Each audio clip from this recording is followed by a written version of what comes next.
Assalamualaikum warahmatullahi wabarakatuh. Saya Sylvi Nurjana dari kelas A2. Di sini saya akan membahas mengenai faktor alami dalam agama. Nah, ini berada di bab 5 buku psikologi, pengantar psikologi agama, maaf.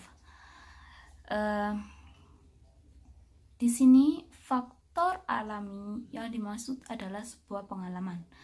Pengalaman di sini jika dilihat dari responnya itu terbagi menjadi 3. Yang pertama, ketika seorang mengalami pengalaman itu, dia mendapat suara batin yang memperkuat keyakinan keagamaannya sehingga dia memiliki pemikiran atau sebuah kesadaran bahwa dunia ini merupakan sebuah ekspresi dari dunia spiritual.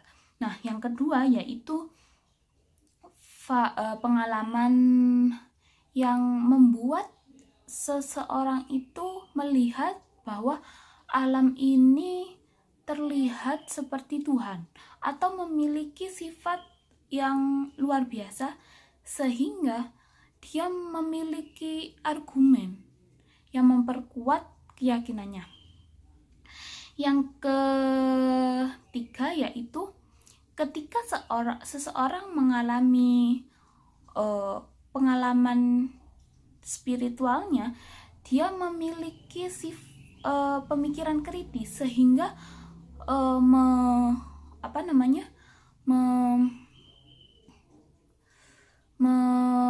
menggugurkan atau meruntuhkan keyakinannya.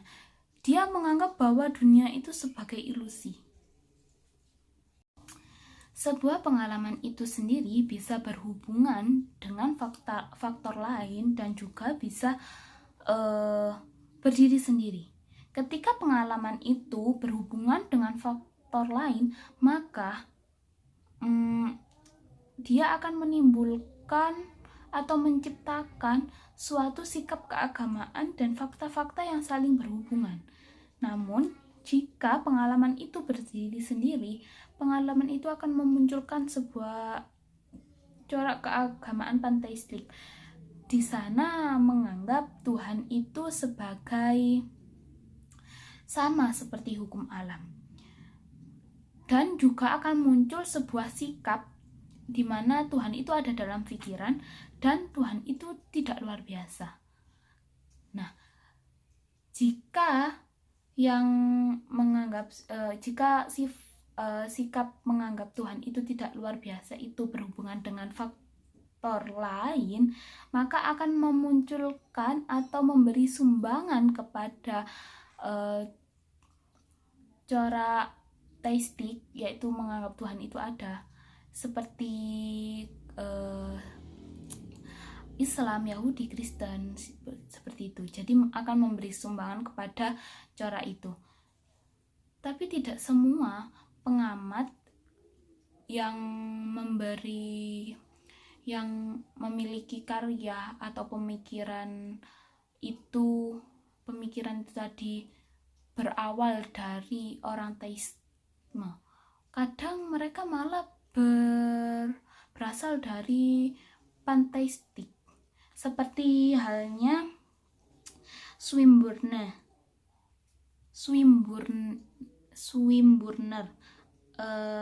Dia memiliki karya yang mengatakan yang intinya itu dalam sebuah karyanya itu yang dalam karyanya itu membahas mengenai hubungan manusia dengan manusia dan hubungan manusia dengan alam. Sebenarnya jika dilihat sekilas itu ada sih bahan baku dari corak teisme, tapi di sana pengarang tidak bermaksud untuk mengatakan keberadaan Tuhan, namun dia mengatakan mengenai hubungan keharmonisasian antara manusia dan lingkungannya. Ada 3 unsur yang dapat dibedakan dalam sumbangan pengalaman dunia nyata. Yang pertama yaitu pengalaman manfaat, yang kedua dunia nyata, yang ketiga keindahan. Yang pertama pengalaman manfaat. Di sana pengamat melihat adanya manfaat dari dunia nyata dan ada ketidakmanfaatan dari dunia nyata yang akan menimbulkan corak antroposentrik dan dualistik, di mana suatu hal yang memiliki dua arti yang bertolak belakang. Dalam sebuah keagamaan pasti ada faktor penghikmatan. Namun di sini faktor ini dapat terabaikan dan dianggap primitif. Ini terbukti ketika pengalaman yang dialami oleh Catherine. Yang selanjutnya, faktor unsur yang kedua yaitu unsur dunia nyata.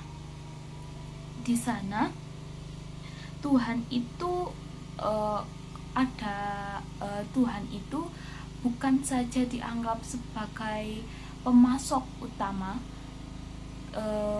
dalam kebutuhan, namun ada pendapat yang lebih dari itu, yaitu beranggapan bahwa dunia ini aslinya adalah sebuah keharmonisasian dan merupakan sebuah tujuan. Ini menurut pengalaman dari Peale. Dia memiliki argumen bahwa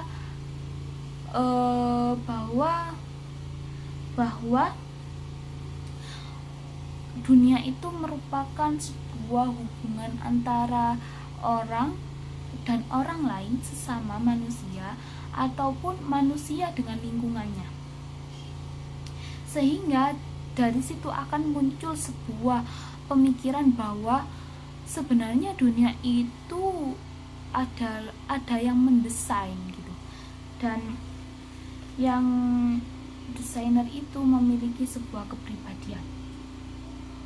Sebenarnya pandangan itu bisa dianggap salah, bisa dianggap benar. Dianggap salah ketika dia melihat dari sudut pandang logika. Namun jika dilihat dari sudut pandang psikologi, argumen itu dianggap benar. Nah, selanjutnya yang ketiga yaitu keindahan. Keindahan di sini dunia dianggap seperti sebuah gambaran, sebuah lukisan. Jadi dari anggapan itu menimbulkan sebuah sebuah pemikiran bahwa dunia itu ternyata ada senimannya gitu. Dunia itu seniman, ada yang menciptakan, ya mungkin bisa disebut dengan Tuhan, dan itu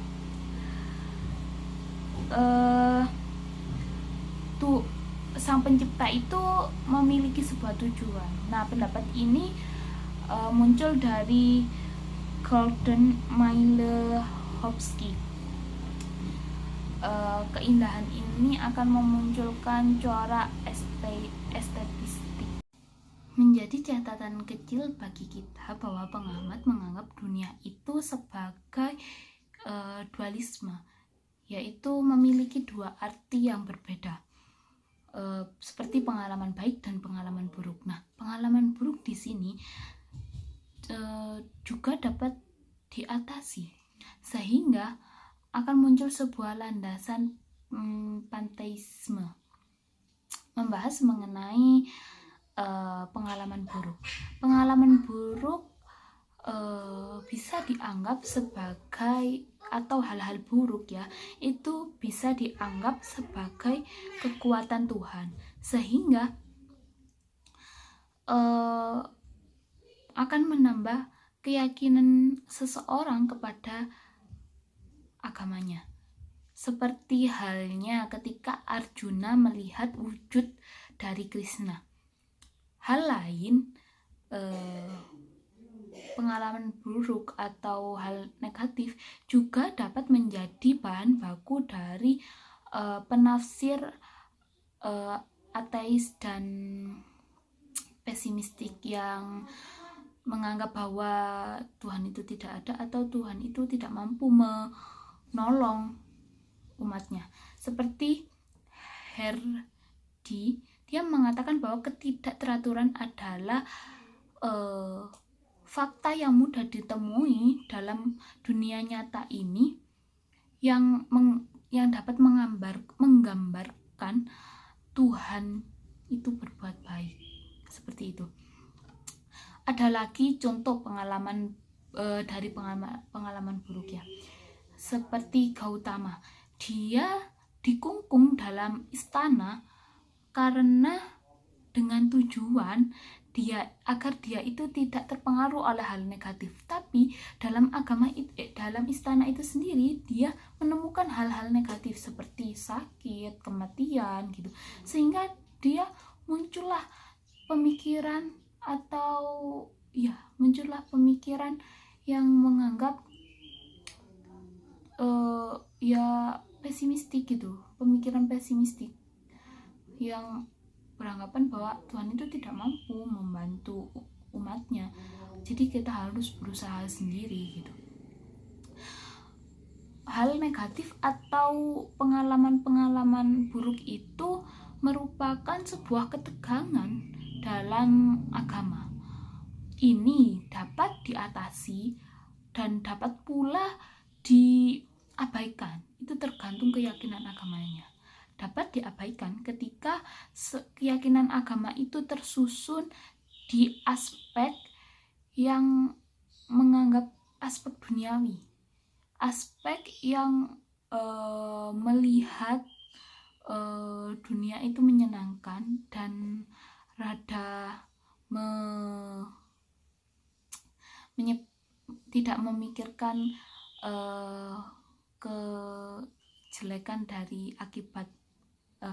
kejelekan dari alam. Nah, dari semua itu, faktor alami dalam agama itu sangatlah berpengaruh. Ini diperkuat oleh pendapat Francis yang mengatakan bahwa dunia itu penuh dengan berisi dengan Tuhan. Meskipun dia secara tidak langsung berhubungan dengan beberapa aspek yang tidak menyenangkan. Seperti itu. Mungkin itu saja yang bisa saya sampaikan. Apabila ada salah kata atau pemahaman saya yang melenceng dari yang sebenarnya, saya mohon maaf. Wabillahi taufiq wal hidayah. Wassalamualaikum warahmatullahi wabarakatuh.